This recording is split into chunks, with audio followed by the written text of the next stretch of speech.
Dear Stephen from Fullerton, Yes!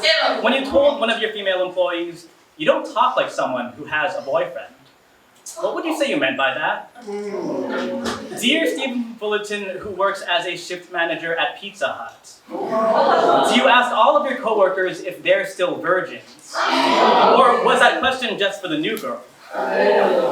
Dear Stephen from Fullerton's girlfriend, does the man you live with ever talk to you about what he talks about at his workplace?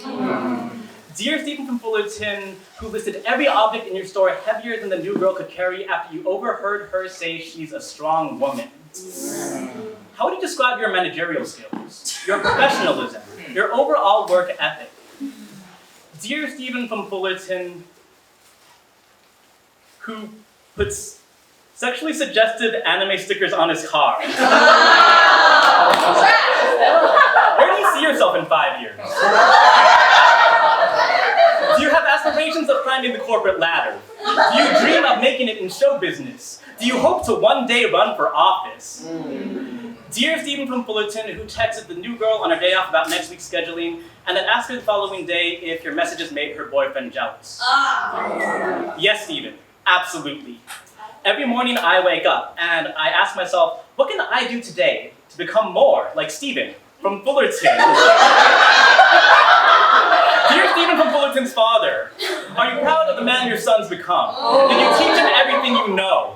Did you hold him in your arms when he was an infant and tell him, Stephen, my boy?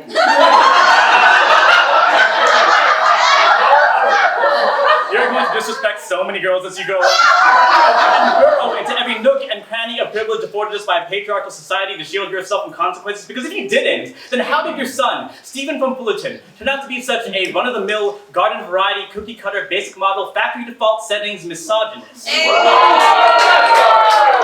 Stephen from Fullerton, who is functionally indistinguishable from every other testosterone-curdling failure of masculinity on the planet. I understand that you're not single-handedly responsible for why it is that when people say, don't be a dick, or stop being such a dick, or are you literally incapable of not being an absolute dick? Y'all know dick means a contemptible, stupid man.